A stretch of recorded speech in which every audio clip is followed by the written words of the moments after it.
Yeah, good evening to one and all. Today is the webinar four session, fourth one. First webinar by Shivalingam sir, Achivar Sadda director. This is the fourth session is also taking Shivalingam sir is the alumni member of Kakti University and also one of the famous TG set and UGC net coaching center, Achivar Sadda director. Thank you sir for giving your valuable time. So please start the session, sir. Thank you, sir. Thank you so much for one more opportunity to take this session. Uh, Today, we are going to discuss unit number 4, unit number 2, research aptitude. మీరు ఒకవేళ doubt ఉంటే ఏదైతే మీరు అడుగుతున్నారో మ్యూట్లో ఉంటే doubt అడగలేనని chat బాక్స్లో పెట్టండి, నేను అన్మ్యూట్ చేసుకొని మీ డౌట్ వింటాను. No problem in that, right? ఎందుకంటే రీసౌండ్ వస్తుంది, మీకే డిస్టర్బెన్స్ అవుతుంది మళ్ళీ.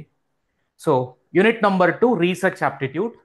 రీసెర్చ్ యాప్టిట్యూడ్ బేసిక్గా 5 క్వశ్చన్స్ వస్తాయి ప్రతి యూనిట్ నుంచి. ఈ యూనిట్ నుంచి కూడా 5 క్వశ్చన్స్, 10 మార్క్స్. 1.5 అవర్లో how to gain the 10 marks. That is our target. So most probably I will be more concentrating on previous year questions and రీసెంట్గా అడిగిన తెలంగాణ సెట్లో అడిగిన ప్రీవియస్ ఇయర్ క్వశ్చన్ టార్గెట్గా సెషన్ అయితే రన్ అవుతుంది. సో దట్ రిపీటెడ్గా ఏ ఏరియాస్ నుంచి క్వశ్చన్స్ అడుగుతున్నాడు అనేది మీకు అర్థమవుతుంది. ఆ ఏరియాస్ని రిపీటేటివ్గా చూసుకోగలిగితే it is more then sufficient to get the 10 marks in the unit number 2. This is what my assurance.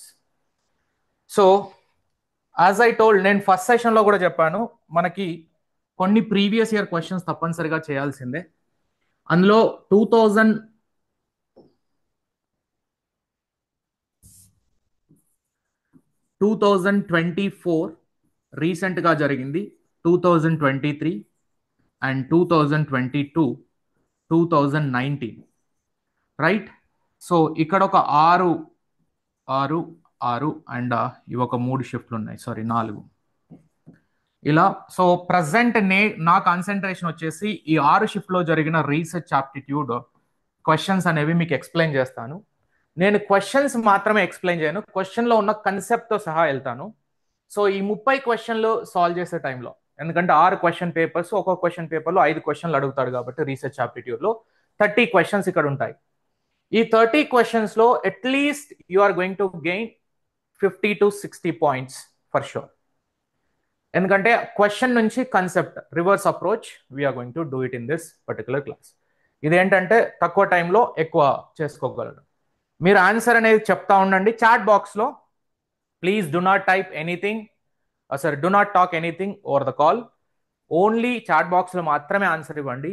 మీరు స్పీకర్ ఆన్ అంటే మైక్ ఆన్ చేసుకొని ఆన్సర్ చెప్పొద్దు, అందరికీ డిస్టర్బెన్స్ అవుతుంది అండ్ టైం ల్యాగ్ అవుతుంది వేస్ట్గా. సో 2024కి సంబంధించిన ఆల్ షిఫ్ట్స్, ఆల్ అంటే టోటల్ 6 షిఫ్ట్లు 3 రోజులు జరిగాయి. అందులో first shift 10 September 2024, shift number 1. Question number 1 నేను ఎలా కన్సెప్ట్ ఎక్స్ప్లెయిన్ చేస్తానో సేమ్ ఇదే మెథడాలజీ అన్ని యూనిట్స్కి అప్లై చేయండి. You will be in a safe zone for getting good marks in a less time. Systematic investigation to establish a facts and the knowledge is the definition of learning, problem solving, research, evaluation. Direct question. ఏదైతే మనకి screen అనేది ఫుల్గా అవపడట్లేదా? Yes, sir. Screen is logging to Systematic investigation to the establishment of the facts and knowledge is the definition of what? It is the definition of research. ఎందుకంటే మనకి యూనిట్లో ఉన్న first line question ఇది. First line question. So first line question research. So research is a systematic investigation. Systematic investigation ఒక పద్ధతిలో, ఒక process ప్రకారం జరుగుతుంది. బేసిక్గా ఒక 7 స్టెప్స్ ఉంటాయి. 7 ఉంటాయా ఖచ్చితంగా అంటే, లైక్ యూజువల్ జనరల్గా మనం మాట్లాడే స్టెప్స్ వచ్చేసి రీసెర్చ్లో ప్రాక్టికల్గా పాటించే స్టెప్స్ వచ్చేసి 7 ఉంటాయి. అందులో first searching of the problem, searching or identification of the problem అంటాం. Identification of problem. And after that doing a literature review of literature, అంటే ఆ టాపిక్ కి సంబంధించిన ప్రీవియస్ స్టడీస్ ఏవైనా ఉంటే వాటిని కన్సిడరేషన్లోకి తీసుకొని మనం వాటిని చదివి వాళ్ళు చేసిన రీసెర్చ్ ఏంటి, మనం ఇంకా కొత్తగా యాడ్ చేయాల్సింది ఏముంది, అది రివ్యూ ఆఫ్ లిటరేచర్. నెక్స్ట్ మూడో స్టెప్ వచ్చేసి మేకింగ్ ఆఫ్ హైపోథసిస్ మేకింగ్, అంటే మన యొక్క రీసెర్చ్ అవుట్కమ్ యొక్క ఎక్స్పెక్టెడ్ అవుట్కమ్, మన రీసెర్చ్ లో మనం తీసుకొచ్చే రిజల్ట్ ఏంటి, ఎక్స్పెక్టెడ్ అవుట్పుట్, దాన్ని మనం ముందే అనుకుంటాం. నెక్స్ట్ నాలుగవది డేటా కలెక్షన్, లేటర్ శాంప్లింగ్, లేదంటే శాంప్లింగ్ సపరేట్ డేటా కలెక్షన్ లోనే వస్తుంది కాబట్టి data analysis,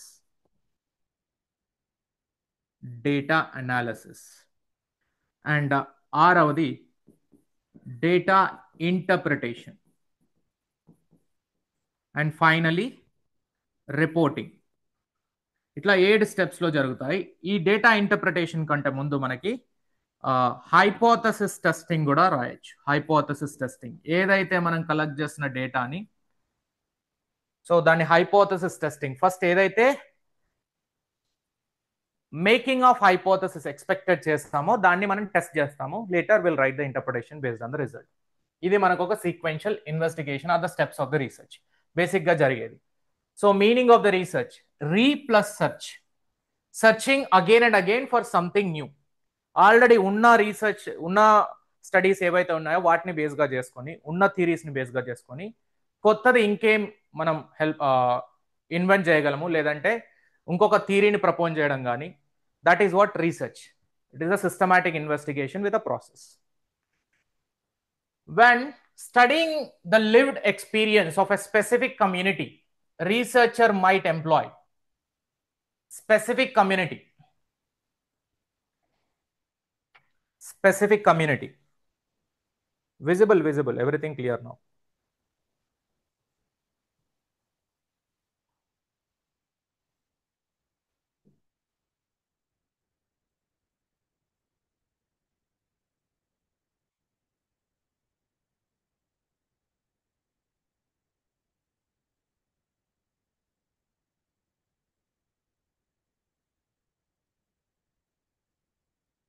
Yes, sir. Thank you.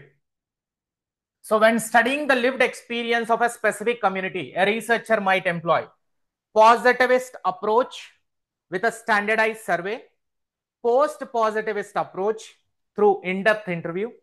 Both approaches equally, and both approaches are not employed. Which one is correct? Which one is correct?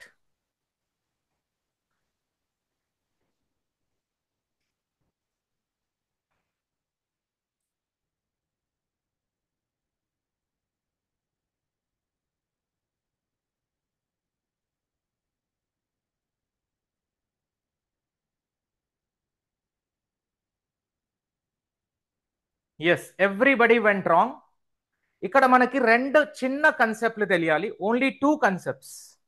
With that you can reveal the answer. Sir, positivism, post positivism అని 2 పదాలు ఉంటాయి మనకి syllabus లో. First line లో mention చేయి ఉంటుంది definition of research, దాని తర్వాత పాజిటివిజం, పోస్ట్ పాజిటివిజం. అసలు పాజిటివిజం అంటే ఏమిటి అండ్ పోస్ట్ పాజిటివిజం ఈ రెండిటి యొక్క మీనింగ్, ఇది చాలా క్వశ్చన్స్ మళ్ళీ రిపీట్ అవుతాయి మీకు. సో పాజిటివిజం మీన్స్ ఇది ఒక బిలీఫ్ సిస్టమ్, అంటే సైన్స్ ఒక్కటే మనకి ఏదైనా సొల్యూషన్ తీసుకురాగలదు అని నమ్మే సిద్ధాంతం. ఈ ఫిలాసఫీ, ఈ పాజిటివిజర్స్ ఎలా ఉంటారంటే వాళ్ళు సైన్స్ ఒక్కటే దేనికైనా సొల్యూషన్, ఇంకా వేరే మెథడ్స్ ఏవి పనిచేయవు. క్వాంటిటేటివ్ రీసెర్చ్ ఒకటే దేనికైనా solution తీసుకురాగలదు.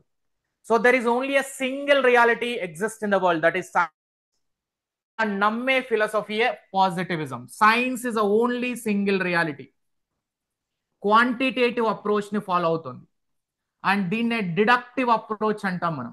Deductive, quantitative, positivism believer, science is only single reality. And వాళ్ళు ఏంటి అంటే సైన్స్కి మించి ఇంకా ఏదైనా ఉంది అంటే లేదు అని చెప్తారు. I think Babu Gogineni is example. Bigg Boss లో కూడా అప్పుడు వచ్చాడు. తను ఏంటి positivist. Science is the only one which can bring the solution అని చెప్పే వ్యక్తి తను. పోస్ట్ పాజిటివిజం ఎలా ఉంటారంటే సైన్స్ కూడా అప్పుడప్పుడు తప్పు చేస్తుంది. Beyond the science there is some more realities. అంటే సైన్స్ ఒక్కటే సొల్యూషన్ కాకుండా సైన్స్కి మించి ఇంకా చాలా ఉన్నాయని చెప్పేది post positivism. Post positivism, right? So ఇక్కడ మనకి ఏంటి, సైన్స్ ఉంటుంది, ఎక్స్పీరియన్స్ ఉంటుంది, అబ్జర్వేషన్ ఉంటుంది, కల్చరల్ స్టడీ ఉంటుంది. So beyond the science there are many things which can solve the problem. ఇక్కడ అడిగిన క్వశ్చన్ ఏంటి, when studying the lived experience of a specific community then researcher might employee post positivism. ఎందుకు? అక్కడ science గురించి ఇచ్చిన example science గురించి ఎటువంటి ఇది లేదు, ఓన్లీ లివ్డ్ ఎక్స్పీరియన్స్. ఒక మనిషి యొక్క ఎక్స్పీరియన్స్, టూర్కి వెళ్ళాము, ఢిల్లీ ఆగ్రాకి వెళ్ళాము, హౌ ఈజ్ యువర్ ఎక్స్పీరియన్స్ అని అడిగినప్పుడు వాళ్ళ యొక్క ఎక్స్పీరియన్స్ చెప్తారు తప్ప దానిలో సైన్స్ అంటూ ఏం లేదు. That is what. So my experience will differ from your experience. నేను వెళ్తే ఒక విధంగా ఎక్స్పీరియన్స్ చేస్తాను, మీరు వెళ్తే ఇంకో విధంగా. Same place different individual will experience in a different way. అందుకే అది పోస్ట్ పాజిటివిజంలో వచ్చేసి చేంజ్ అవుతూ ఉంటుంది person to person. That is why option B. Sir పాజిటివిజంలో స్టాండర్డైజ్ సర్వే ఉంటుందా? ఎస్. క్వాంటిటేటివ్ అప్రోచ్, ఒక మెథడాలజీ ఉంటుంది, ఆ మెథడ్ని యాజ్ ఇట్ ఈస్ గా ఇంప్లిమెంట్ చేయాలి. మనం మెథడ్ని చేంజ్ చేస్తా అంటే నో, బికాస్ థియరీ అట్లనే ఇంప్లిమెంట్ చేస్తారు, థియరీ అట్లనే ఇన్వెంట్ అయింది, ఆ ప్రొసీజర్ మనం అలానే ఇంప్లిమెంట్ చేయాలి. అది quantitative research which is positivism. Right? So in an experiment, the independent variable is the one that is independent variable, dependent variable, controlled variable, moderating variable, mediating variable అని చాలా variables ఉంటాయి. మనకిచ్చిన క్వశ్చన్లో independent variable అంటే ఏంటి? ప్రతి question నుంచి ఒక్కొక్క లెర్నింగ్ పాయింట్, ఒకటి కాదు దానికి మించి ఉంటాయి, మీరు కరెక్ట్గా అబ్జర్వ్ చేస్తే.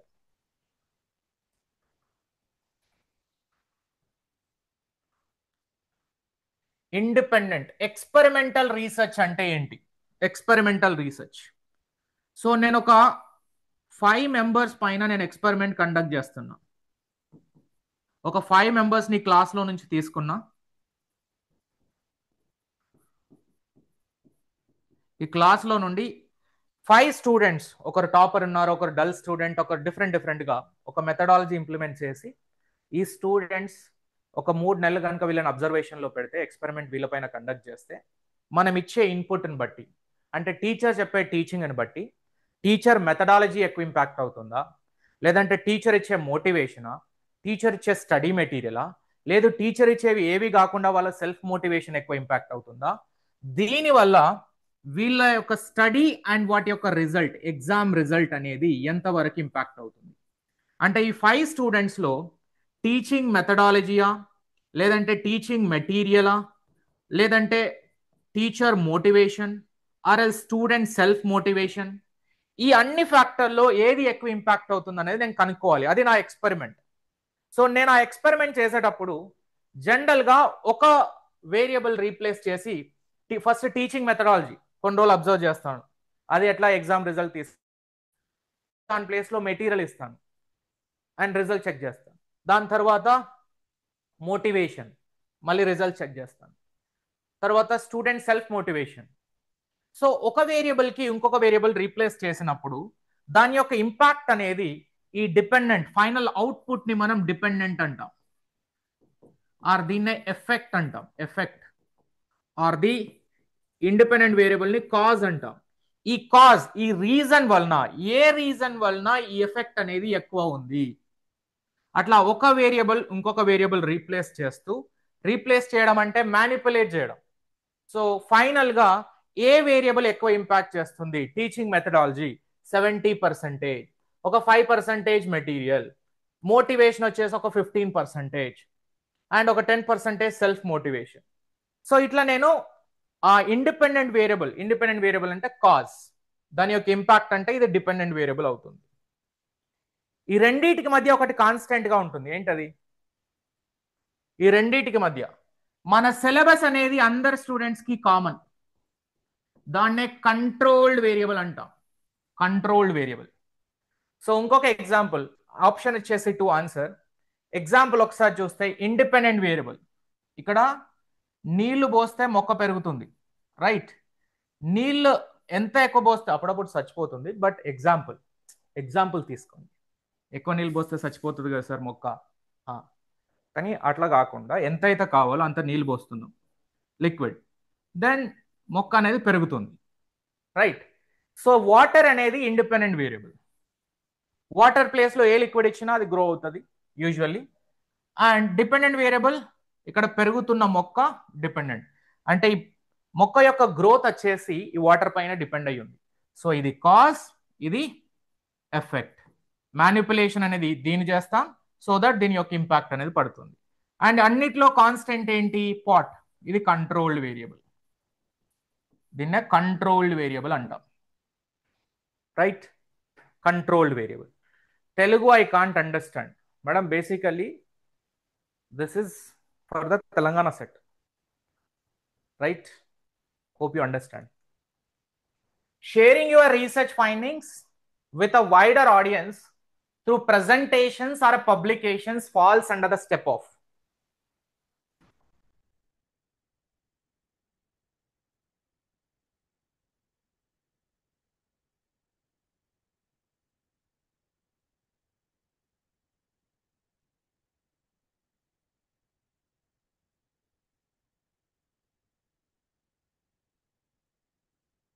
Formulating research hypothesis, interpreting the result, writing the research report, disseminating. Disseminating అంటే ఎక్స్పాండింగ్, మన నాలెడ్జ్ ని ఇంక్రీజ్ చేయడం. Expanding research findings. Wider audience to the presentation or a publication falls under the step of. So wider audience, ఎక్కువ మందికి reach అవ్వడానికి మన యొక్క research finding. Suppose నేను ఒక రీసెర్చ్ పేపర్ రాశాను, అది గూగుల్ స్కాలర్లో కానీ స్కోపస్ ఇండెక్స్లో కానీ వేరియస్ జర్నల్స్, ఒక జర్నల్లో పబ్లిష్ అయింది, అది ఆన్లైన్లో మీకు యాక్సెసిబిలిటీ ఉంది. అది ఎందుకు అలా మనం పబ్లిష్ చేసేది? మనం చేసిన రీసెర్చ్ని, సో దట్ మన చేసిన రీసెర్చ్ అనేది చాలా మందికి యూజ్ అవుతుంది. గ్లోబల్ కమ్యూనికేషన్ అంటాం దీన్ని. రీసెర్చ్ పేపర్ మనం రాసినప్పుడు ఎందుకు పబ్లిష్ చేస్తామనంటే it is for the global communication of our research outcome. మనం చేసిన రీసెర్చ్ని అందరికీ చెప్పగలగాలి, ఎందుకంటే మనం రీసెర్చ్ ద్వారా కాంట్రిబ్యూట్ చేస్తున్నాం for the knowledge and for the society in some research topic, right? So disseminate the research findings. మన యొక్క రీసెర్చ్ ఫైండింగ్స్ ఏవైతే ఉన్నాయో అది ఎక్కువ మందికి రీచ్ అయ్యేలాగా వయా గ్లోబల్ కమ్యూనికేషన్. అందుకే రీసెర్చ్ అనేది, రీసెర్చ్లో వాడే అకాడమిక్ రైటింగ్ కానీ అకాడమిక్ స్టైల్ కానీ గ్లోబల్లీ కమ్యూనికేటెడ్. ఇది ఓన్లీ లోకల్ కమ్యూనికేషన్ కోసం కాదు, అందుకే ఒక సీక్వెన్స్ స్టెప్ ప్రాసెస్ ఉంటుంది. అదే సేమ్ సీక్వెన్స్, అదే APA MLA style of referencing కానీ అండ్ స్కెల్టన్ ఎట్లా అయితే రీసెర్చ్ పేపర్ కానీ కాన్ఫరెన్స్ పేపర్ కానీ రాసినప్పుడు ఒక పద్ధతి సీక్వెన్స్ గా ఏ కంట్రీకి వెళ్ళినా అదే sequence. There is no change because research findings are globally communicated. And formulation of research hypothesis మూడవ స్టెప్ రీసెర్చ్ లో. ఇంటర్ప్రిటింగ్ రిజల్ట్ ఫైండింగ్స్ కంటే ముందు ఫైనల్ రిపోర్ట్ అనేది మనం రాసేది, thesis or the dissertation or the paper. Next, reference management software can help. అసలు first reference అంటే ఏంటి, బిబ్లియోగ్రఫీ అంటే ఏంటి, వీటి రెండిటి యొక్క డిఫరెన్స్ ఏంటి? Research, reference, bibliography and the major difference.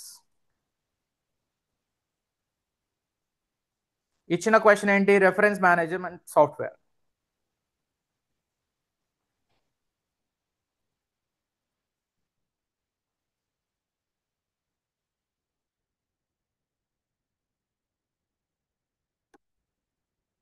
Reference management software.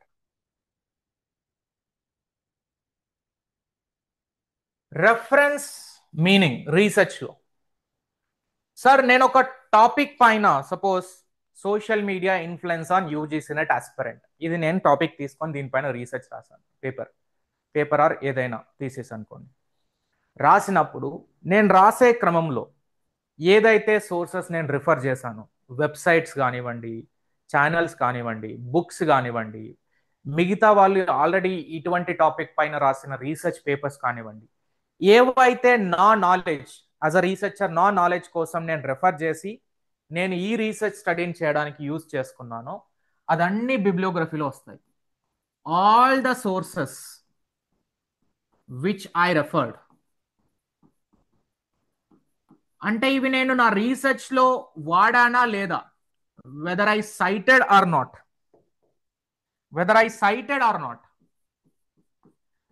నేను కొన్నిసార్లు నేను చదివిన బుక్ లో నుండి కంటెంట్ తీసుకుంటాను, కొన్నిసార్లు తీసుకోను. నేను తీసుకున్నా తీసుకోకున్నా బట్ నా స్టడీలో భాగంగా నేను మాత్రం రిఫర్ చేస్తాను. అటువంటివన్నీ మనకి బిబ్లియోగ్రఫీలో వస్తాయి.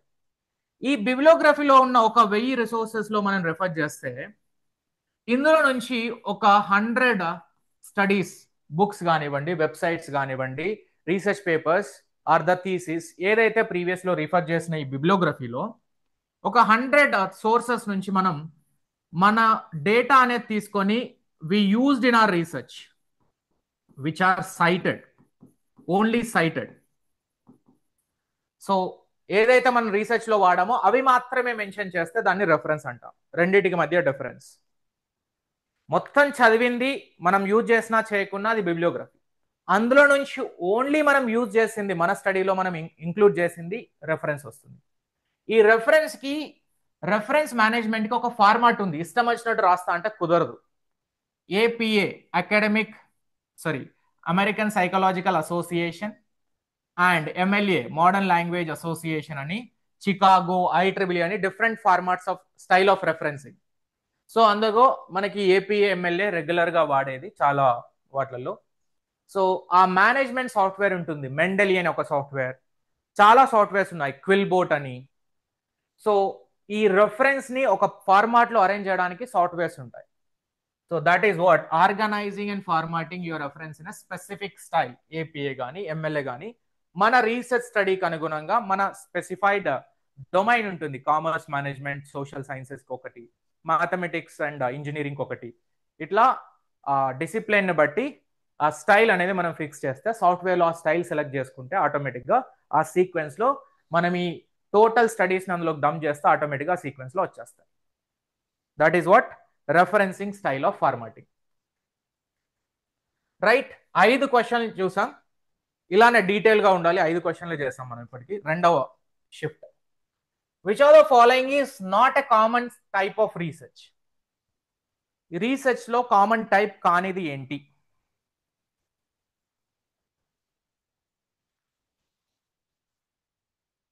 Quantitative, data driven, qualitative, explorative, action research, problem solve, personal opinion based research. కొన్ని టైప్స్ ఆఫ్ రీసెర్చ్ మెన్షన్ చేయగలరా? సమ్ టైప్స్ ఆఫ్ రీసెర్చ్ ఇక్కడ ఇచ్చినే కాకుండా ఇంకా ఏమేమి ఉండొచ్చు?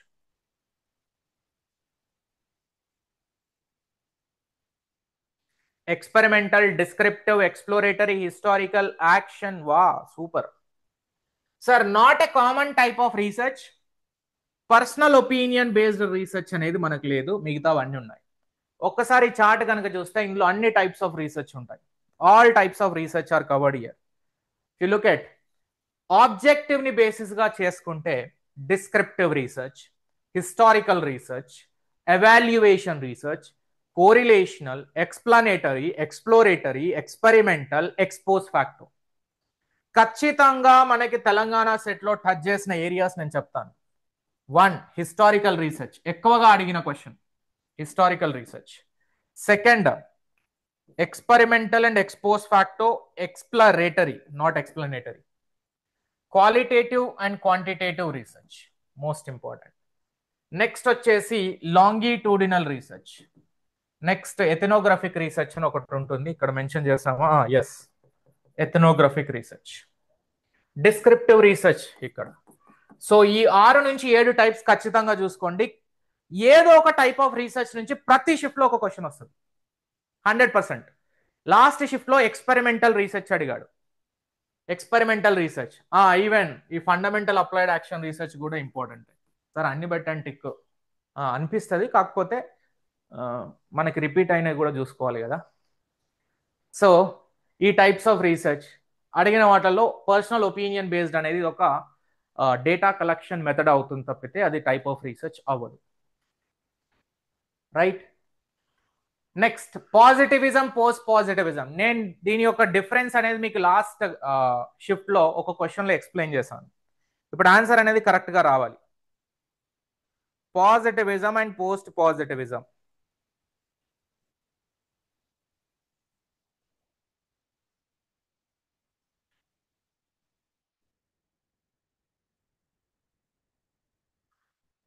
Positivism, post-positivism can be seen as completely opposing and incompatible research approaches with a different strength and weakness.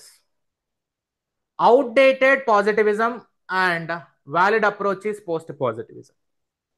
Post-positivism is irrelevant and positivism is sufficient. Sir ఎప్పుడైనా గుర్తుపెట్టుకోండి, ఒక క్వశ్చన్ని మనం ఎగ్జామినేషన్లో ఆన్సర్ చేస్తున్నాము అంటే నెగిటివ్ అనేది పాజిటివ్ క్వశ్చన్కి ఉండకూడదు. పాజిటివ్ క్వశ్చన్లో నెగిటివ్ ఆన్సర్ అనేది ఎప్పుడు కూడా రాదు. మీకు కాన్సెప్ట్ తెలిసినా తెలియకున్నా ఈ పాయింట్ అయితే గుర్తుపెట్టుకోండి. నెగిటివ్ క్వశ్చన్లోనే నెగిటివ్ ఆన్సర్ చూజ్ చేయాలి, పాజిటివ్ క్వశ్చన్లో పాజిటివ్ ఆన్సర్ మాత్రమే, నెగిటివ్ ఆన్సర్ని ఎలిమినేట్ చేయాలి. సో అవుట్డేటెడ్ అనే పదం ఏ మెథడ్ కూడా అవుట్డేటెడ్ అని ఎవరు డిక్లేర్ చేయలేదు, నెగిటివ్. ఇర్రెలవెంట్ అనే పదం నెగిటివ్. ఒకవేళ అది రిలవెంట్ మెథడాలజీ అయితే మనం ఇది చదువుకునే వాళ్ళమే కాదు. రైట్. ఎందుకంటే post positivism beyond the science అని మనమే చెప్తాం. సైన్స్కి మించి ఒక రియాలిటీ కాకుండా మల్టిపుల్ రియాలిటీస్ ఉంటాయి. Right.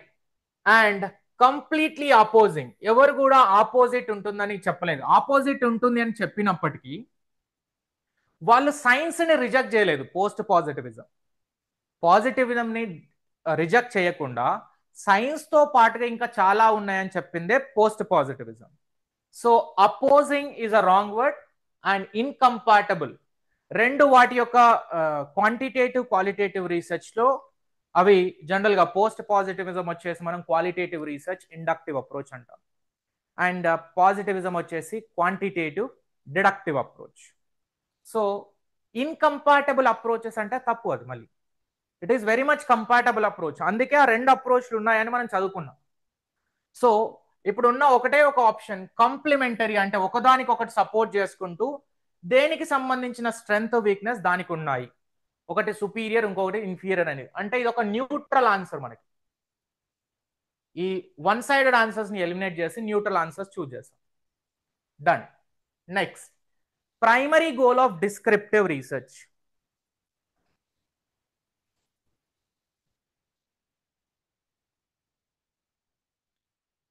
Descriptive research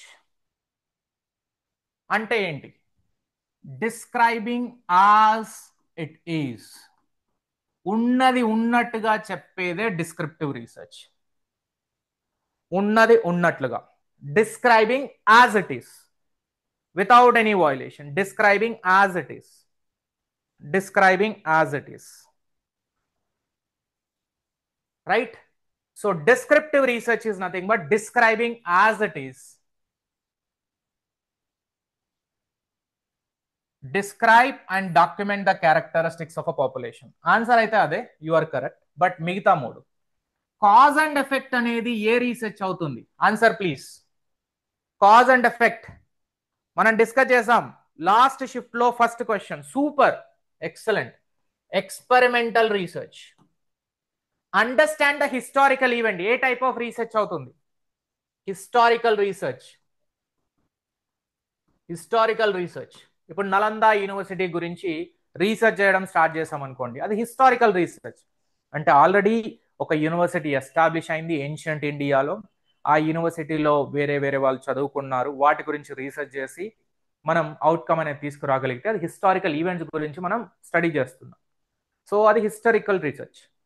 and historical research లో ఇంకొక పాయింట్ మీరు అర్థం చేసుకోవాల్సింది, హైపోథసిస్ అనేది హిస్టారికల్ రీసెర్చ్ లో లీస్ట్ ఇంపార్టెంట్, అసలు ఉండదు. Hypothesis testing not required in historical research. ఇది previous year question sir NET లో. In which of the following type of research hypothesis testing is least important? Historical research is least important. Next, sir, explore the subjective experiences and meanings. Explore the subjective experience and meaning. ఇది ఏ type of research అవుతుంది? ఇందాక రెండు అప్రోచ్లు చెప్పాం, ఆ రెండు అప్రోచ్లో ఒక approach ఇక్కడ suit అవుతుంది. Exploratory, you are correct. Exploratory, you are correct, with a little knowledge. So exploratory అవుతుంది. అండ్ ఇందాక చెప్పిన అప్రోచ్ లో post positivism approach, qualitative approach అంటాం దీన్నే, క్వాలిటేటివ్ అప్రోచ్.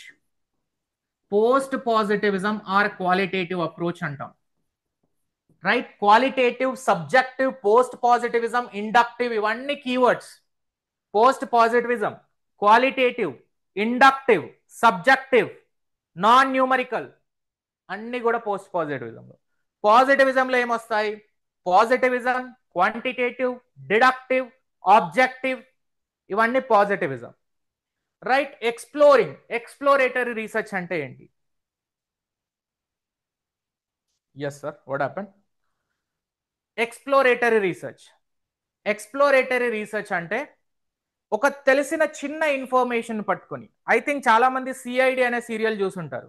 సిఐడి అప్పట్లో Pradyuman, Abhijeet, Sarika, the beautiful doctor కదా. సో ఒక తెలిసిన చిన్న క్లూతో వాళ్ళు ఇన్వెస్టిగేషన్ మొదలుపెట్టి ఫైనల్ గా దాన్ని ఛేదిస్తారు. That is exploring, digging more deeper, deep investigation with a small known thing. తెలిసింది కొంచెమే కానీ దాన్ని పట్టుకొని తీగలాగుతారు. That is what exploratory research. Now come to the questioning area. Primary goals of descriptive research. Descriptive research means describing as it is. ఈ క్లాస్లో 230 మంది ఉన్నారు. సో వీళ్ళు తెలంగాణ సెట్ రాయబోతున్నారు. సో వీళ్ళ క్వాలిఫికేషన్ వచ్చేసి పోస్ట్ గ్రాడ్యుయేషన్. ఇందులో ఆన్ అండ్ యావరేజ్ ఒక సుమారుగా ఒక 50 మంది మ్యాథ్స్ వాళ్ళు ఉంటారు, ఒక 50 మంది కామర్స్ వాళ్ళు ఉంటారు, 50 మంది ఫిజికల్ ఎడ్యుకేషన్ ఉంటారు, 50 మంది కెమికల్ సైన్స్ ఉంటారు. సో ఇట్లా ఉన్న డేటాని యాజ్ ఇట్ ఈస్ గా ఒక యావరేజ్ కానీ, అంటే మీన్ కానీ, స్టాండర్డ్ డీవియేషన్ కానీ, ఫ్రీక్వెన్సీ కానీ చెప్తే మనం దాన్ని descriptive research. Describing as it is. Sorry curly hair.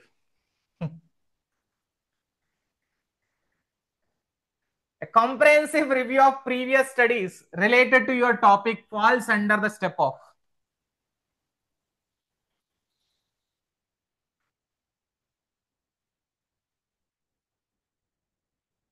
comprehensive review of.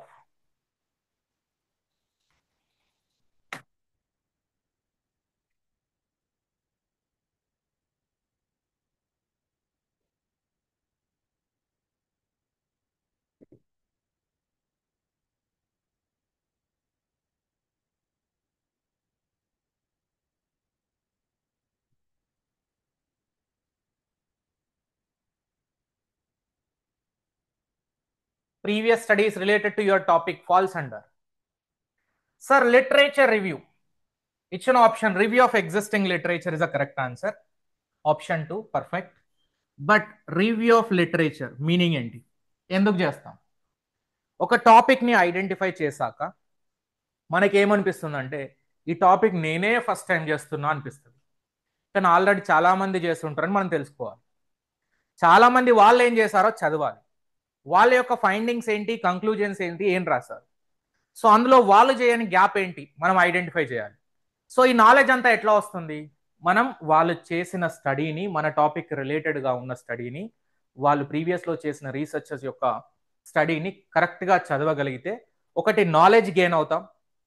రెండవది వాళ్ళ యొక్క కంక్లూజన్స్ నుంచి మనం ఎంతవరకు అన్ఎక్స్ప్లోర్డ్ అంటాం, అంటే రీసెర్చ్ గ్యాప్స్, వాళ్ళు ఏదైతే చేయని రీసెర్చ్ ఉందో అటువంటి గ్యాప్ని ఐడెంటిఫై చేయడం. So 2 things. For gaining the knowledge, we do the literature review, and also for identifying the research gap exactly from their research. ఈ రెండు మెయిన్ ఆబ్జెక్టివ్ గా ఉంటాయి లిటరేచర్ రివ్యూ యొక్క ఆబ్జెక్టివ్.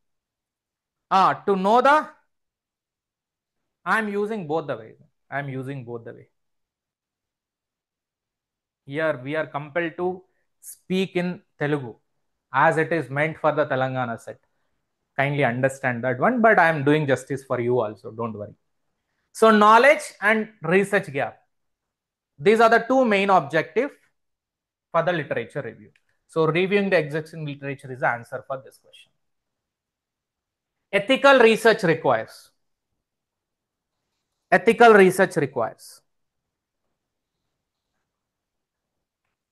7:15 అనుకోకండి, ఖచ్చితంగా 30 క్వశ్చన్లు కంప్లీట్ చేసి నేను వెళ్తాను. Don't worry about the timing. మీరు టైం ఇవ్వగలిగితే we are ready to give. So answer please. Prioritizing the personal gain over the participant well-being, conducting research with minimal oversight or review, upholding the highest standards of honesty and transparency, connecting the potential risk or benefits from the participants. Sir answer వచ్చేసి option number 3. Answer ఒకటే important కాదు. అసలు ఏంటి research ethics ఏంటి? Research ethics అనేది ఒక topic మనకు సపరేట్గా ఉంది. ఇది చాలా షిఫ్ట్లో ఇండిపెండెంట్గా అడుగుతాడు. Upholding the highest standards. రీసెంట్గా యూజీసీ కేర్ అనేది ఒకటి డిస్కంటిన్యూ చేయడం జరిగింది. యూజీసీ ఎందుకు? అది తీసుకొచ్చిన మెయిన్ పర్పస్ ఎథికల్ వయోలేషన్ ఉండకూడదు, రీసెర్చ్ ఎథిక్స్ అనేది ఫాలో కావాలి అని కొన్ని జర్నల్స్ని యూజీసీ కేర్ లిస్ట్లో ఇంక్లూడ్ చేశారు. కానీ దాని యొక్క ఆబ్జెక్టివే డైల్యూట్ అయిపోయింది కాబట్టి దాన్ని డిస్కంటిన్యూ చేశారు. For what purpose? Academic integrity and ethics అంటాం. దీనికి సంబంధించి యూజీసీ రూల్స్ ఉన్నాయి. 2018 రూల్స్ ప్రకారం UGC academic integrity and plagiarism rules 2018 అని పెట్టి క్వశ్చన్ అడుగుతాడు. యూజీసీ నెట్లో అయితే చాలా క్వశ్చన్లు అడిగాడు 2023 నుంచి, ప్లాగరిజం లెవెల్స్తో సహా అడిగాడు. సో ఇక్కడ రీసెర్చ్ ఎథిక్స్ అంటే అన్ఎథికల్గా ఒకరు చేసిన వర్క్ని మన వర్క్ అని క్లెయిమ్ చేసుకోవడం, డైరెక్ట్గా గూగుల్ నుంచి కానీ వేరే వాళ్ళ వర్క్ నుంచి కాపీ పేస్ట్ చేయడం, దానిలో మన పేరు రాసుకోవడం, ఇవన్నీ చాలా జరుగుతూ ఉంటాయి. అది ఎథికల్ వయోలేషన్ అంటాం. సో రీసెర్చ్ మన స్టెప్స్లో ఎథికల్ వయోలేషన్ ఏ స్టెప్లో ఎక్కువగా జరుగుతుంది అంటే ఈ ఫస్ట్ 4 స్టెప్స్లో ఏముండదు. డేటా కలెక్షన్, డేటా ఇంటర్ప్రిటేషన్, దాన్ని మనం డేటా అనాలిసిస్ అంటాం, and reporting. DDR, data collection, data analysis and reporting.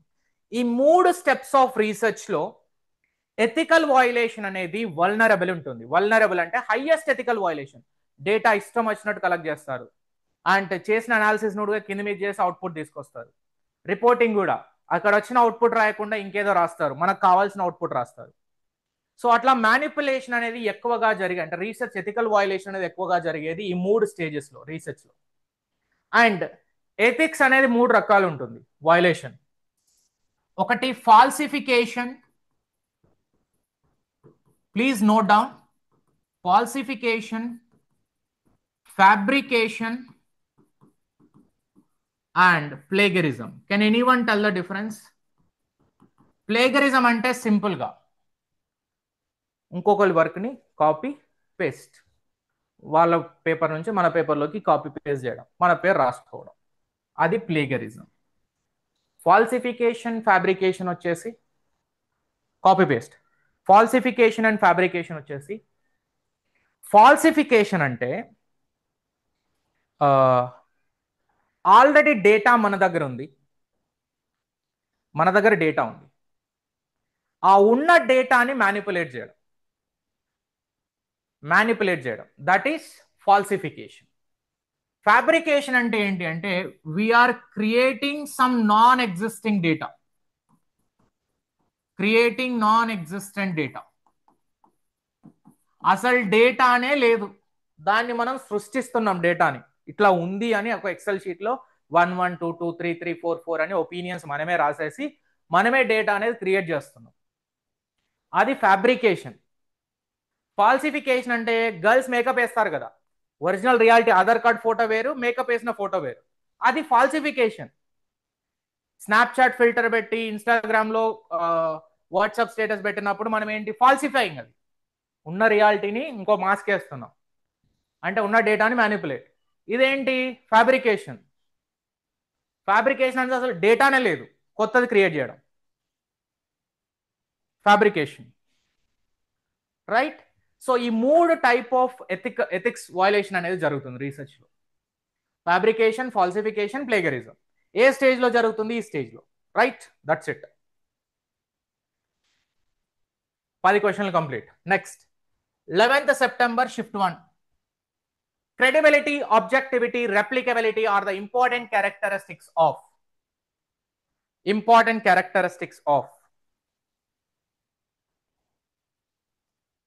Credibility, objectivity, replicability are the important characteristics of. Quantitative only, qualitative only, both infinite.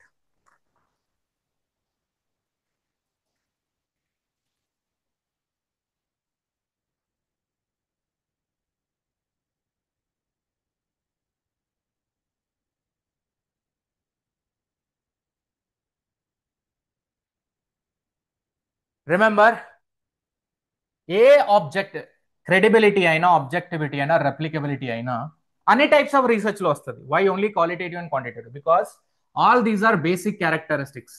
Objectivity, validity, reliability and credibility, replicability, దీన్నే generalisability అంటాం. ఇవన్నీ basic characteristics of research. It will be there in every research, every type of research, not only in one type. Credibility అంటే మనం చేసే research నుంచి మిగతా వాళ్ళు నమ్ముతారు కదా మనం చేసిన రీసెర్చ్ అవుట్కమ్ని. ఒక రీసెర్చ్ చేశారు, ఇప్పుడు ICMR అనే ఆర్గనైజేషన్ రీసెర్చ్ చేసింది, వాళ్ళు ఒక డాక్యుమెంట్ రిపోర్ట్ ఇచ్చారు, దానిపైన ప్రజలకు ఉండే trust, that will define the credibility of the ICMR research. Credibility మన నమ్మకం, రీసెర్చ్ ఆడియన్స్ యొక్క నమ్మకం. నెక్స్ట్ అంటే ఈ రీసెర్చ్ని మనం ఎంతవరకు నమ్మచ్చు. ఆబ్జెక్టివిటీ, మనం ఏదైతే చేయాలనుకున్నామో ఆ ఆబ్జెక్టివ్ని రీచ్ అయ్యామా లేదా, వితౌట్ ఎనీ బయాస్నెస్, అన్బయాస్డ్. ఒకరి వైపు ఫేవరబుల్గా, ఇంకొకరి వైపు అన్ఫేవరబుల్గా ఇవ్వకుండా ఏదైతే రీసెర్చ్లో అవుట్పుట్లో వచ్చిందో అది మాత్రమే కన్సిడర్ చేయడం, వితౌట్ ఎనీ బయాస్. రెప్లికబిలిటీ మీన్స్ మనం చేసిన రీసెర్చ్ అవుట్కమ్ అనేది ఈ సిచ్యువేషన్లోనే కాకుండా ఏదైనా సిచ్యువేషన్లో, సిమిలర్ సిచ్యువేషన్ ఉన్నప్పుడు కూడా ఇదే సేమ్ ఫైండింగ్స్ కనుక అప్లికబుల్ అవుతే అక్కడ కూడా యూజ్ అయ్యేలాగా ఉండాలి. జనరలైజబిలిటీ అంటాం. ఎక్స్టర్నల్ వ్యాలిడిటీ, దాన్ని external validity. Next qualitative data మే include. Qualitative data may include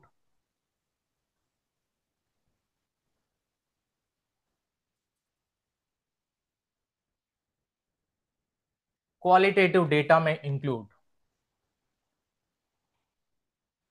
qualitative data might include scores, percentages. ఇది quantitative. Quantitative అంటే numbers, numerical formats.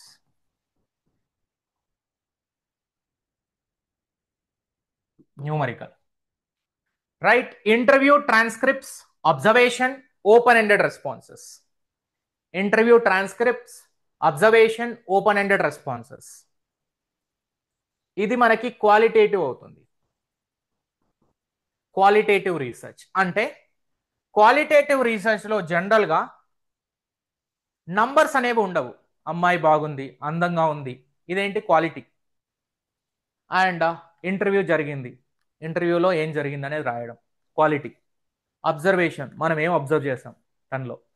And open ended, ఒక క్వశ్చన్ అనేది ఇస్తే ఒక్కొక్కరు ఒక్కో విధంగా రాస్తారు, క్వశ్చన్ మాత్రం ఒకటే, ఆన్సర్స్ మాత్రం డిఫరెంట్, అది క్వాలిటీ. డిస్క్రిప్టివ్ ఆన్సర్ రైటింగ్ అంటాం మన సెమిస్టర్స్లో, అది క్వాలిటీ. MCQ అంటే క్లోజ్డ్ ఎండెడ్, క్వాంటిటీ అవుతుంది. అప్పుడు 4 ఆప్షన్లు, అందులో ఒకటి చూస్ చేయాలి. Parametric test. Parametric non parametric test అనేది జనరల్ గా హైపోథసిస్ టెస్టింగ్ కి సంబంధించింది, క్వాలిటేటివ్ క్వాంటిటేటివ్. జనరల్ గా పారామెట్రిక్ టెస్ట్ అనేది క్వాంటిటేటివ్ టెస్ట్ వాడతాం, నాన్ పారామెట్రిక్ టెస్ట్ అనేది క్వాలిటేటివ్ టెస్ట్ వాడతాం. రైట్, ఇది normally distributed when data not normally distributed. Right, time series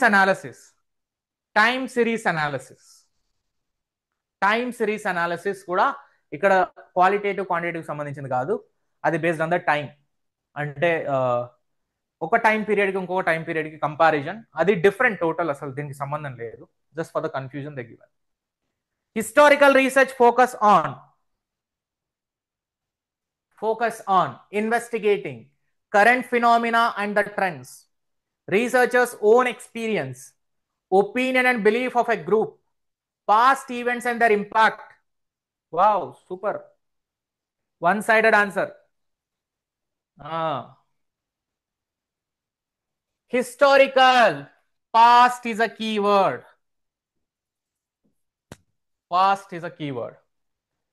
historical research లో నేను ఇంకొకటి యాడ్ చేస్తాను, ఎక్స్ పోస్ట్ ఫ్యాక్టో రీసెర్చ్. ఇదొక one type of research. X అంటే ఆల్రెడీ జరిగింది, పాస్ట్. పోస్టో అంటే జరిగిన తర్వాత, జరిగింది. Ex girl friend, X boy friend అంటారు కదా, ఎక్స్ పాస్ట్. పోస్టో జరిగిన తర్వాత ఒక incident. Facto bringing the facts. ఒక రైల్ యాక్సిడెంట్, మొన్న బస్ యాక్సిడెంట్ జరిగింది. యాక్సిడెంట్ జరిగింది, ఆల్రెడీ జరిగిపోయింది, ఇన్వెస్టిగేషన్కి వచ్చారు. ఇన్వెస్టిగేషన్ జరిగిన తర్వాత ఏం జరిగింది, దానికి సంబంధించిన డీటెయిల్స్. జరగడానికి ముందు ఏం జరిగింది, ఎవరైనా లైవ్ ఎవిడెన్స్ ఉంటే వాళ్ళని అడుగుతారు. సో ఇక్కడ రీసెంట్ గా జరిగిన ఇన్సిడెంట్ ఎప్పుడైతే చెప్తామో ఎక్స్పోజ్ ఫ్యాక్టో. హిస్టారికల్ ఈవెంట్స్ అంటే పాస్ట్, రీసెంట్ గా అంటే పాస్ట్, ఆఫ్టర్ జరిగిన తర్వాత దానికి సంబంధించిన ఇన్వెస్టిగేషన్ ఎప్పుడైతే ఇనిషియేట్ చేస్తామో ఎక్స్పోజ్ ఫ్యాక్టో అనేవి మనం యూజువల్ గా వాడతాం. కానీ ఇక్కడ మనం అర్థం చేసుకోవాల్సింది ఏంటి అంటే, ఎక్స్పెరిమెంటల్ రీసెర్చ్ లో మ్యానిపులేషన్ ఆఫ్ ఇండిపెండెంట్ వేరియబుల్ అనేది ఉంటుంది, మ్యానిపులేషన్. కానీ ఎక్స్పోజ్ ఫ్యాక్టోలో మనం జరిగిన వేరియబుల్స్ ని చేంజ్ చేయడానికి ఉందా? బస్సు ఎలానో యాక్సిడెంట్ అయింది, కరెక్ట్ రీజన్ మనం ఇన్వెస్టిగేషన్ చేసే పోలీస్ వాళ్ళు ఎత్తుకోవడానికి ట్రై చేస్తున్నారు రీజన్స్. కానీ ఆ రీజన్స్ అయితే చేంజ్ అవ్వవు కదా, ఏ రీజన్ వల్లనో అయ్యి ఉంటుంది, ఆ రీజన్స్ మాత్రం చేంజ్ అవ్వు. మనం ఇన్వెస్టిగేషన్ చేసేటప్పుడు ఆ రీజన్ ని కనుక్కోవాలి, కానీ రీజన్స్ మాత్రం చేంజ్ చేయలేం. So manipulation not possible in expose facto. In expose facto, only we can select the variable. We cannot manipulate the variable. We can only select the variables, right? We cannot manipulate the variable. That is what expose facto. Next, qualitative research emphasizes, again qualitative.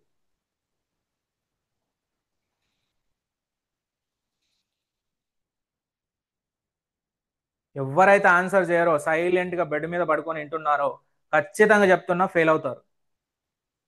నా నాలుక మధ్యలో మచ్చ ఉంటుంది, black colour లో ఉంటుంది, అది ఏదైనా చెప్తే 100% జరుగుతుంది.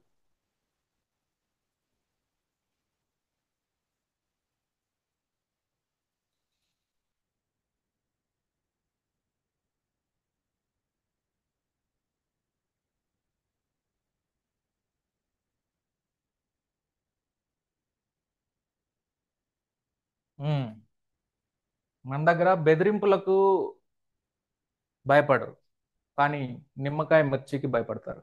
అదే చేయాల్సింది.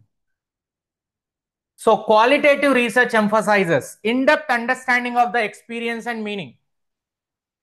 ఇన్-డెప్త్ అండర్స్టాండింగ్ ఇది ఒక్కటే quality. Numerical data quantity. Controlled experiment అంటే experimental research sir. Experimental research ఎప్పుడైనా క్వాంటిటీ ఉంటుంది, క్వాలిటీ ఉండదు. Deductive approach. Standardised data collection, again experimental.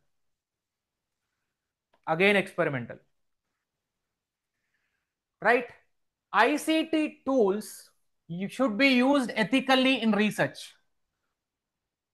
ICT tools ICT tools sir, information communication technology. ఇప్పుడు మనం కూడా యూజ్ చేస్తున్నాం. మనం ఏఐ టూల్ ఉంది జూమ్లో, మనం చెప్పే మీటింగ్ మొత్తం రాయమంటే రాస్తుంది. సో అది ఐసిటి టూల్. అదే అటువంటి ఐసిటి టూల్స్ అనేవి రీసెర్చ్లో ఎలా ఎథికల్గా యూజ్ చేయొచ్చు, ethically used.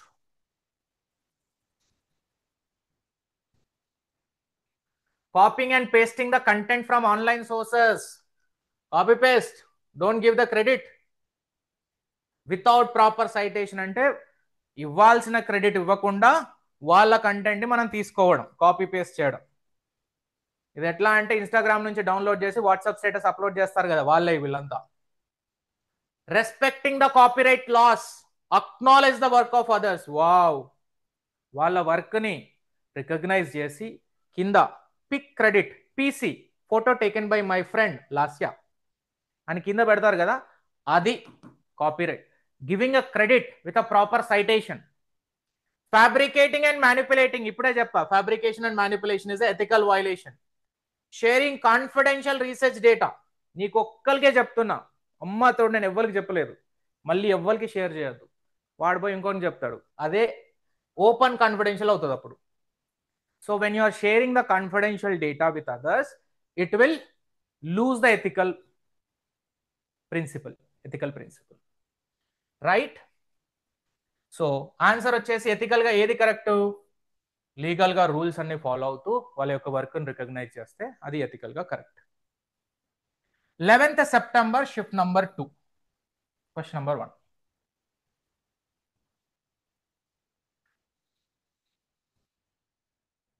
Positivism emphasizes the research that is subjective and based on personal experience, objective, measurable, generalizable, focused on understanding individual perspective, primary qualitative in nature. తప్పు చేయొద్దు please. 2 సార్లు చెప్పాను, 2 షిఫ్ట్లలో వచ్చింది పాజిటివిజం పోస్ట్ పాజిటివ్. ఇప్పుడు మళ్ళీ తప్పు చేస్తే సెట్ రాదు, నెట్ రాదు. సెట్ నెట్ రాకుంటే టీచర్ అవ్వలేము, టీచర్ అవ్వకుంటే పెళ్లి కాదు, పెళ్లి కాకుంటే fill in the blank, right? Positivism అంటే ఆబ్జెక్టివ్ కదా, క్వాంటిటేటివ్. పాజిటివిజం అంటే ఆబ్జెక్టివ్, క్వాంటిటేటివ్. సబ్జెక్టివ్ అంటే post positivism. Objective positivism, focused on understanding individual experience, post positivism. and qualitative post positivism. Objective is positivism. The research question, what are the factors influencing the student motivation is suited for?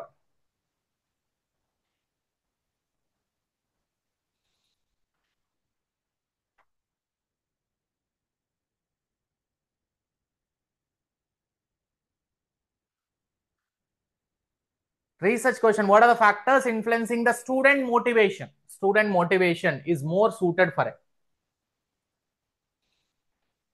Positivist approach, quantitative. Post positivist, focus group. Both, neither.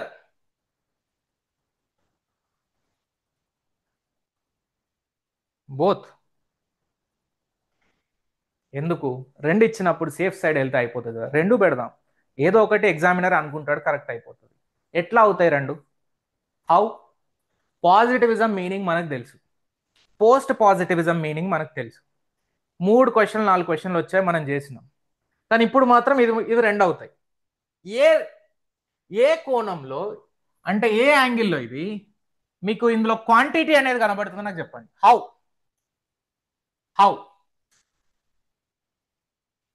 Factor influencing the student motivation. Only 2. ఏ రకంగా quality అనేది కనబడుతుంది? Only 1 గ్రూపే ఉందా? Sir answer అనేది ఒకసారి చూడండి. Factors, this indicates a number.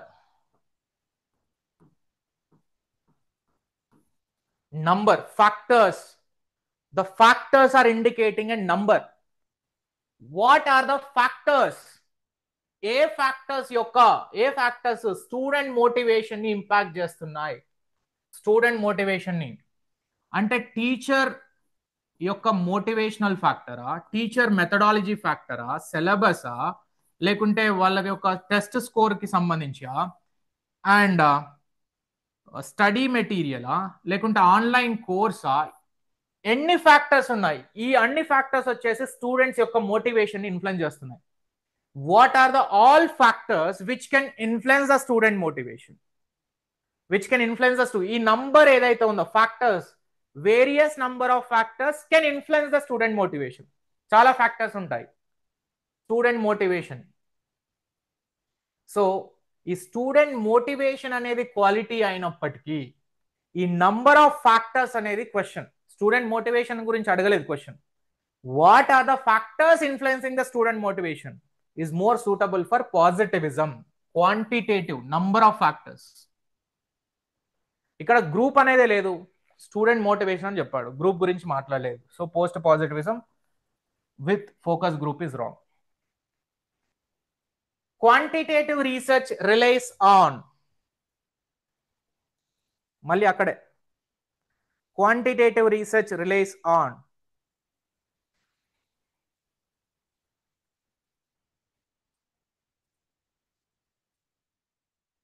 ఇదైతే ఖచ్చితంగా తప్పు పెడితే మీరు సైలెంట్గా ఉన్నా తప్పు పెట్టినట్టే. ఓకే, సైలెంట్గా ఉన్నా సెట్ రాదు, నెట్ రాదు. కొందరు ఏంటి అంటే నేను సైలెంట్గా ఉంటున్నా అంటే సిన్సియర్గా చదువుతున్నా అనుకుంటారు. అది జమానా old. Numerical data survey and statistical analysis quantitative, మిగతా అన్ని qualitative. In text citation and the reference list work together is 2. In text citation and the reference list work together. Sir in text citation అంటే ఏంటి? Please say will all qualify. Yes తప్పకుండా. అన్ని చెప్పినట్టు, చదివింది చదివినట్టు, ఏదైతే రాసుకుంది మీకు గుర్తున్నట్టు అన్నీ ప్రాపర్గా చేయగలిగితే ఖచ్చితంగా అవుతారు క్వాలిఫై. ఏంటంటే బండి 40లో ఇన్సూరెన్స్ ఎప్పుడు అప్లికేబుల్ అవుతుంది? బండి అనేది 40 నుంచి 60లో వెళ్ళాలి ఎకనామిక్ స్పీడ్లో. రోడ్లు గుంతలు ఉండకూడదు, అప్పుడు మాత్రమే ఇన్సూరెన్స్ అనేది వర్తిస్తుంది. ఓకే, అట్లానే ఎగ్జామ్లో ఎప్పుడు క్వాలిఫై అవుతారు? చదివింది చదివినట్టు ఇంప్లిమెంట్ చేయాలి, మనకి రాసుకుంది గుర్తుంచుకోవాలి, గుర్తుంచుకున్నది అక్కడ కరెక్ట్గా ఇంప్లిమెంట్ చేయాలి, అండ్ ఇన్ టైంలో క్యాలిక్యులేషన్ చేయగలగాలి, అప్పుడు క్వాలిఫై అవుతారు. So in text citation and the reference list answer is 2. Provide a clear attribution. అసలు ఇన్ టెక్స్ట్ సైటేషన్ అంటే ఏంటి? In the given analysis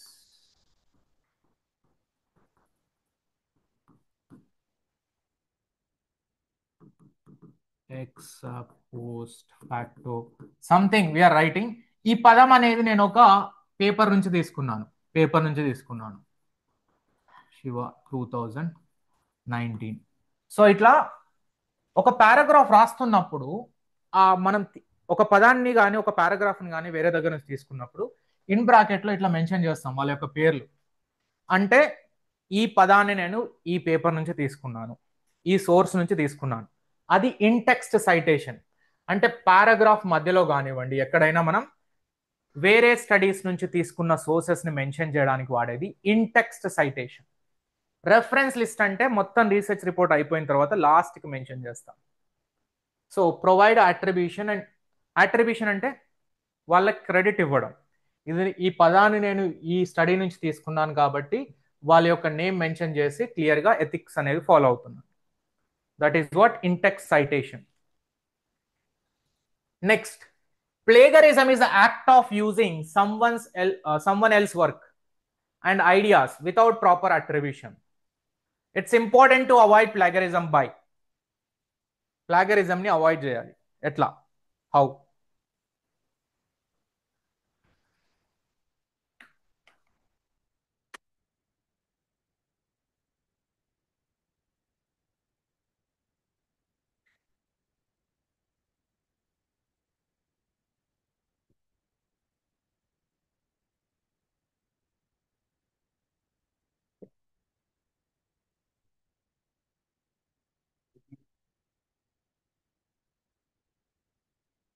so answer అనేది option 3, citing all the sources you see even for a paraphrased ideas.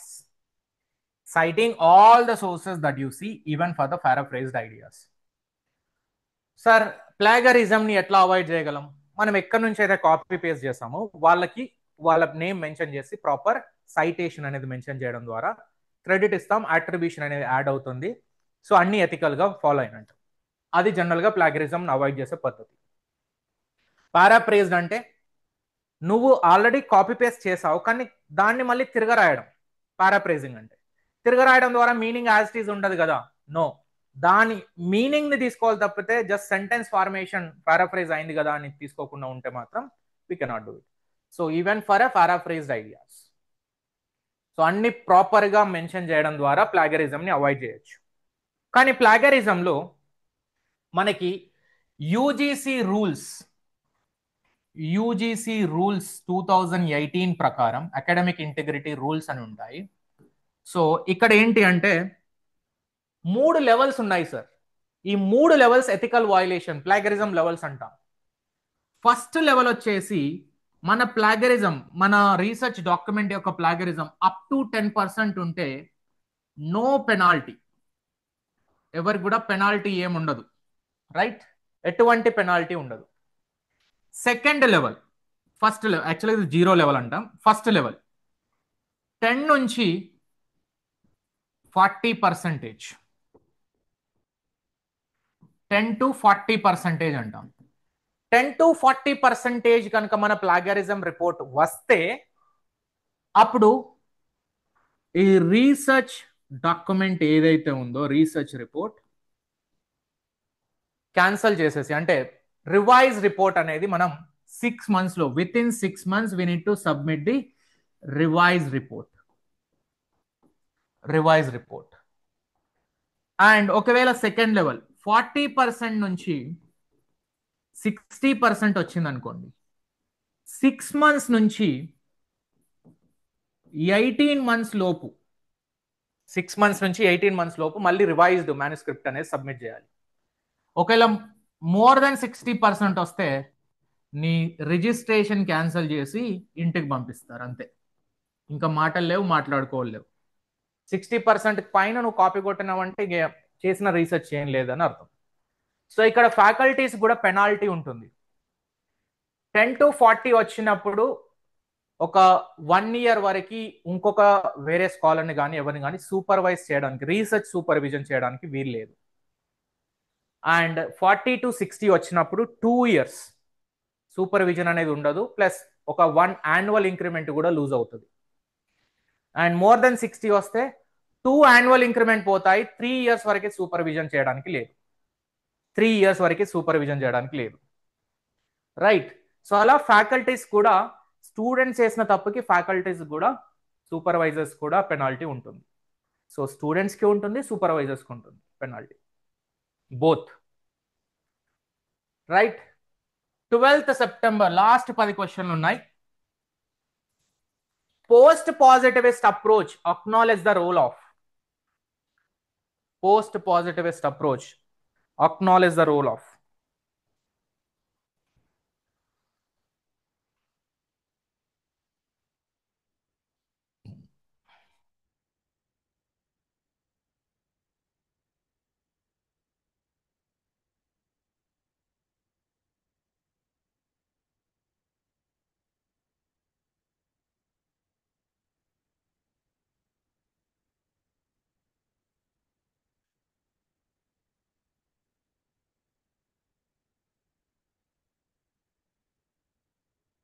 కొందరు 3 పెట్టారు. Why? Post positivism అంటే సబ్జెక్టివా ఆబ్జెక్టివా? నాకు ఒకటే కనబడుతుంది, సబ్జెక్టివ్. పాజిటివిజం అంటే ఆబ్జెక్టివ్. సో ఓన్లీ క్వాంటిటేటివ్ అంటే పాజిటివిజం. రీసెర్చర్ సబ్జెక్టివిటీ అంటే పోస్ట్ పాజిటివిజం. ప్యూర్లీ ఆబ్జెక్టివ్ అంటే పాజిటివిజం. స్టాండర్డైజ్ టెస్టింగ్ అన్న కూడా క్వాంటిటేటివ్ అంటే పాజిటివిజం. సో ఆప్షన్ 2 ఒకటే పోస్ట్ పాజిటివిజం. ఇప్పుడు మీకు డిఫరెన్స్ కనబడుతుంది అనుకుంటా, రెండింటి మధ్య డిఫరెన్స్ ఈజీగా ఐడెంటిఫై చేయడం.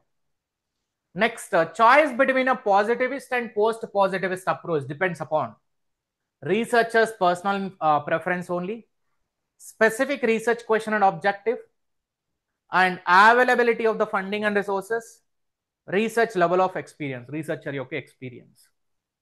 పాజిటివిజం చూజ్ చేసుకోవాలా, పోస్ట్ పాజిటివిజం అప్రోచ్ చూజ్ చేసుకోవాలా అనేది దేనిపైన డిపెండ్ అయి ఉంటుంది అంటున్నాడు క్వశ్చన్. దేనిపైన? రీసెర్చ్ యొక్క క్వశ్చన్ అండ్ ఆబ్జెక్టివ్స్ పైన. మనం చూస్ చేసుకుంది క్వాలిటేటివ్ ఆబ్జెక్టివా, క్వాంటిటేటివ్ ఆబ్జెక్టివా, సైంటిఫికా, నాన్ సైంటిఫికా, ఆర్ బియాండ్ ద సైన్సా, దాన్ని బట్టి డిసైడ్ అవుతుంది. అంతేగాని ఫండింగ్, ఎక్స్పీరియన్స్ని బట్టి డిసైడ్ అవ్వదు. Next, formulating clear and focus approach. Clear and focus approach research question. Sorry, formulating a clear and focused research question is crucial in the step of. Clear and focused research question is crucial in the step of.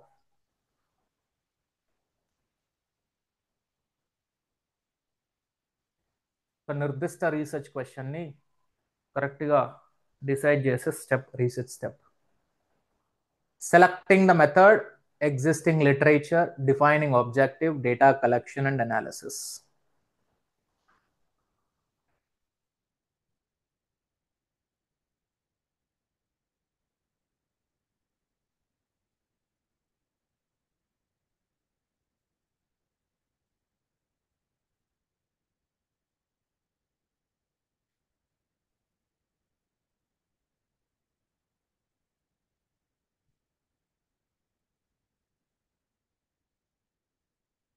Answer is option 3, research objective. ఇందాక కూడా కరెక్ట్గా మీరు చూస్తే దేన్నైనా మనం methodology అయినా and research question అయినా దేన్ని బట్టి డిఫైనింగ్, ఈ రీసెర్చ్ క్వశ్చన్ అనేది దేనికి హెల్ప్ అవుతుంది? రీసెర్చ్ ఆబ్జెక్టివ్స్ని ప్రాపర్గా ఫ్రేమ్ చేయడానికి.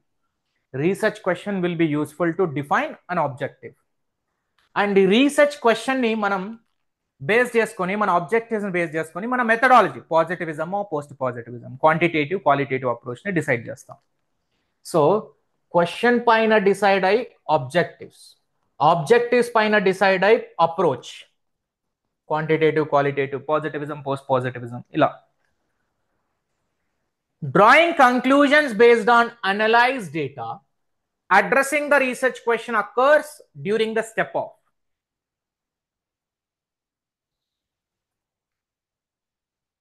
Drawing the conclusion based on analyzed and addressing the research question occurs during the step of.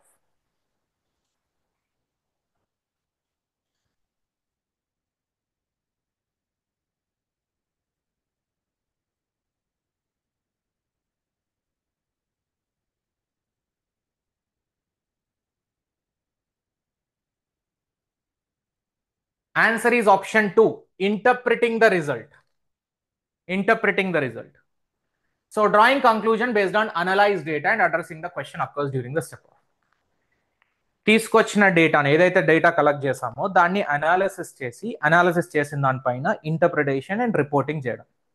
So అసలు ఏంటి మనకు వచ్చిన రిజల్ట్స్ పైన రాయడం క్లియర్గా analysis. So that is what interpretation stage. అంటే ఫైనల్గా బిఫోర్ రిపోర్టింగ్ ఇంటర్ప్రిటేషన్ అనేది రాయడం, దాని తర్వాత రిపోర్టింగ్ చేస్తాం. Next, a properly formatted reference list includes, ప్రాపర్గా ఏపీఏ స్టైల్ ఆఫ్ ఫార్మాటింగ్ కానివ్వండి, MLA style of formatting, Chicago style of formatting, IEEE style of formatting. So ఈ స్టైల్ ఆఫ్ ఫార్మాటింగ్ అనేది జనరల్గా ఇంక్లూజన్ అయ్యేది. Like which should include, the reference should include. Only most important or recent sources. నేను చెప్పాను already క్లియర్గా, బిబ్లియోగ్రఫీకి రిఫరెన్స్కి తేడా. All the sources cited in the text arranged alphabetically. Yes, ఏదైతే మనం మన రీసెర్చ్ స్టడీలో వాడామో, cited in the text అంటే యూజ్ చేయడం, వేరే స్టడీ యొక్క వర్క్ ని మన స్టడీలో యూజ్ చేసి వాళ్ళ యొక్క ప్రాపర్ అట్రిబ్యూషన్ ఇవ్వడం, క్రెడిట్ ఇవ్వడం. So all the sources cited in the text and arranged alphabetically. And sources listed in the order they appear in the text. No, alphabetical order లో కానీ జనరల్గా ఆల్ఫాబెటికల్ ఆర్డర్లో A to Z అనేది మనం రిఫరెన్స్లో arrange చేస్తాం. APA style of ఈ style of ఫార్మాటింగ్లో ఏదో ఒక స్టైల్ చూజ్ చేసుకొని ఆల్ఫాబెటికల్ ఆర్డర్లో పెడతాం, జనరల్గా ఫాలో అయ్యే అప్రోచ్ అది. Next, last 5 questions, last 5. Ready? Quantitative data is typically, again, quantitative data typically. Wow. టైమే తీసుకోవట్లే ఖచ్చితంగా 217 మంది ఉన్నారు. సెట్ 2025 డిసెంబర్ 10, 11, 12 మనయే సెట్లు అన్ని 217 మంది ప్రజెంట్ కదా. Quantitative data numerical, narrative qualitative, and personal opinion quality.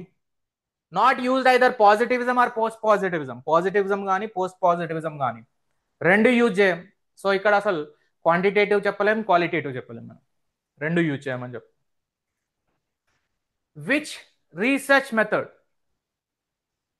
manipulates variables to observe cause and effect relationship? Wow, same question we discussed. ఏ research type లో కాజ్ అండ్ ఎఫెక్ట్ రిలేషన్షిప్ ఉంటుంది, and ఇక్కడే manipulation అనేది కూడా ఉంటుంది. Manipulation is more possible in which type of research? Experimental research. Cause and effect relationship, దీన్నే independent variable will be manipulated.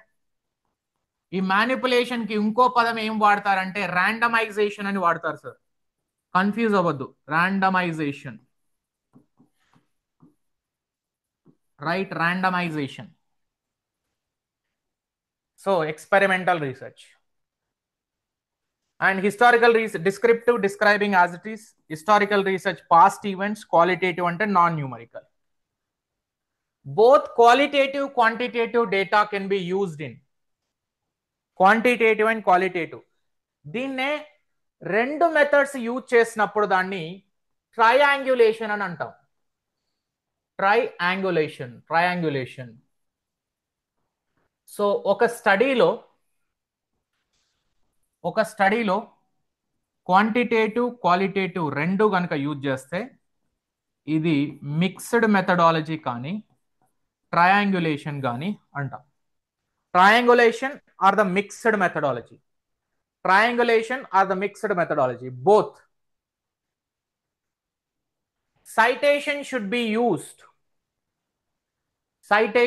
be formatted consistently throughout the thesis or article to ensure creativity and originality in referencing style, clarity and consistency for readers, personal preference of the author. ఇది తప్పు. ఇది ఎప్పుడు కూడా author యొక్క personal reference, personal opinion అనేది research లో రాదు. Aesthetics and visual, మంచి కనబడాలని రంగోలి వేయడం, నో. రెండిటి ఫస్ట్ సెకండ్ చూడండి. అసలు రీసెర్చ్ సైటేషన్, రెఫరెన్సింగ్ కానీ, బిబ్లియోగ్రఫీ కానీ, ఇంటెక్స్ట్ సైటేషన్ కానీ ఇవి మనం ఎందుకు యూజ్ చేస్తాం? సో దట్ జనరల్ గా అది మనం ఎథికల్ వయలేషన్ అవ్వకుండా ఉండడానికి మన ఇంటెక్స్ట్ సైటేషన్ అనేది వాడతాం. రైట్? ఆన్సర్ అనేది option two. Clarity and consistency చదివే వాళ్ళకి కరెక్ట్ గా ఉండాలి. అండ్ ఫస్ట్ ఆప్షన్ లో కూడా సగం కరెక్టే. Originality of the referencing style అనేది తప్పు, కానీ originality of your work will define over they. అంటే మనం ఇక్కడ నుంచి తీసుకున్నప్పటికీ వాళ్ళకి అట్రిబ్యూషన్ అనేది ఇస్తున్నాం వితౌట్ ఎథికల్ వయలేషన్. సో చదివే వాళ్ళకి కరెక్ట్ గా ఉండాలి. Clarity and consistency should be there while reading the paper, giving credit to the authors or the creator. అందుకే మనం ఏదైనా యూట్యూబ్లో వీడియో చూసేటప్పుడు కానీ కింద మ్యూజిక్ అనేది వాడితే కింద మెన్షన్ చేస్తారు, music is taken from Sony Music, Aditya Music అని. ఎందుకు? వాడు కాపీరైట్ అయ్యాడు కాబట్టి. లేదంటే కాపీరైట్ వేస్తారు, ఈ వీడియో మొత్తం రెవెన్యూ వాళ్ళకి వెళ్ళిపోతుంది. రీసెర్చర్ షుడ్ అవాయిడ్, ఏది అవాయిడ్ చేయాలి? Asking leading questions that bias the participant responses, presenting research findings in a clear and objective manner, withdrawing from the research if ethical concern arise, maintaining clear and accurate records of research data.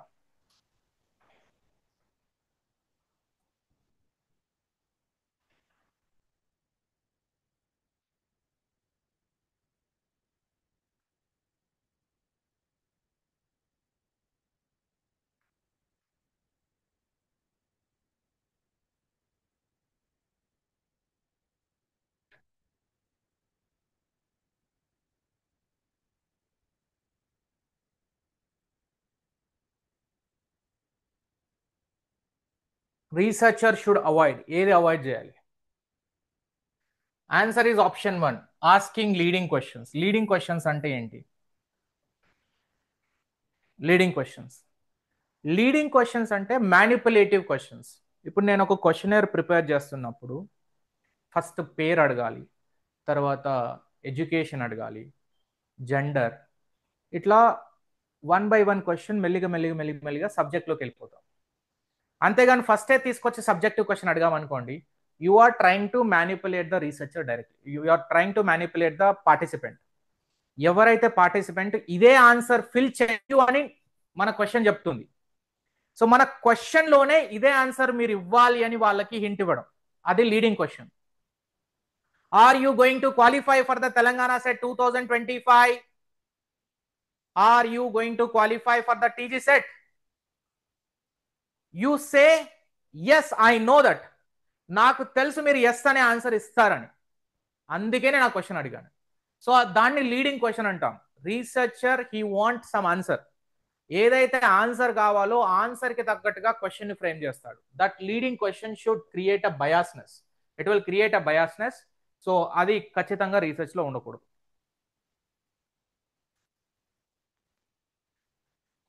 ఇది మనకి total గా 7:30 అయింది. Time ఎక్కువ తీసుకున్నాను, but మనకి 20 minutes beginning లోనే పోయింది కాబట్టి టైం ఎక్కువ పట్టింది. సో ఫైనల్ గా మీరు అర్థం చేసుకుంది ఏంటి? రీసెర్చ్ ఆప్టిట్యూడ్ లో ఈ 30 క్వశ్చన్లు చేసిన తర్వాత మీకు చాలా కాన్సెప్ట్స్ వచ్చాయా లేదా? మీరు ఏ బుక్ అయినా చదువుంటారు, చాలా ప్రిపేర్ అయ్యి ఉంటారు, కానీ ప్రీవియస్ ఇయర్ క్వశ్చన్స్ నుంచి నేర్చుకున్నంత కాన్సెప్ట్స్ అనేవి వేరే దగ్గర నుంచి నేర్చుకోలేం. క్లాస్ ఉంటుంది, కోర్స్ ఉంటుంది, అన్నీ ఉంటాయి, అందులో నుంచి చాలా నేర్చుకున్నవి ఈ 30 క్వశ్చన్లు ఈజీగా ట్యాకిల్ చేయగలరు. కానీ పాయింట్ ఏంటి అంటే ప్రీవియస్ ఇయర్ క్వశ్చన్ నుంచి ఈ అనలిటికల్ మోడ్లో ఏదైతే ఒక్కొక్క ఆప్షన్ని మనం ఎలిమినేట్ చేస్తూ తెలియని ఆప్షన్ని ఎక్స్ప్లెయిన్ చేసుకుంటూ దాన్ని రాసుకుంటూ వెళ్ళాం. ఈ మెథడాలజీ అనేది ఖచ్చితంగా మిగతా యూనిట్స్కి అప్లై చేయండి. టీచింగ్ యాప్టిట్యూడ్ నుంచి హైయర్ ఎడ్యుకేషన్ వరకు, accepted data interpretation, reading comprehension and mathematics, ఈ 3 యూనిట్లు ప్రాక్టీస్ పైన డిపెండ్ అయి ఉంటాయి, రైట్? సో ఈ రీసెర్చ్ యాప్టిట్యూడ్ అనేది మనకి ఇందులో తీసుకున్నాం. సేమ్ ఇదే మెథడాలజీని 2024, 23, 22, 29, 2019 ఈ 4 నుంచి 5 ఎగ్జామ్స్ ఉన్నాయి. వాటి యొక్క పేపర్లు సేమ్ మోడ్లో if you can prepare, it will be more then sufficient, right? I hope my session is useful. And those are preparing for Telangana SET, ఎవరైతే ప్రిపేర్ అవుతున్నారో, ఒకవేళ ఇలాంటి క్లాసెస్ అనేవి కావాలనుకుంటే you can join in our course. Nageshwar స్టూడెంట్స్కి 1200లో course అనేది total paper అనేది అవైలబుల్గా ఉంటుంది అచీవర్స్ అడ్డా యాప్లో. You can contact on us WhatsApp number. Thank you so much. And thank you to KU, Kakatiya University, and Nagaya sir especially. Thanks to all the students who joined and given your time for the class. Thank you so much.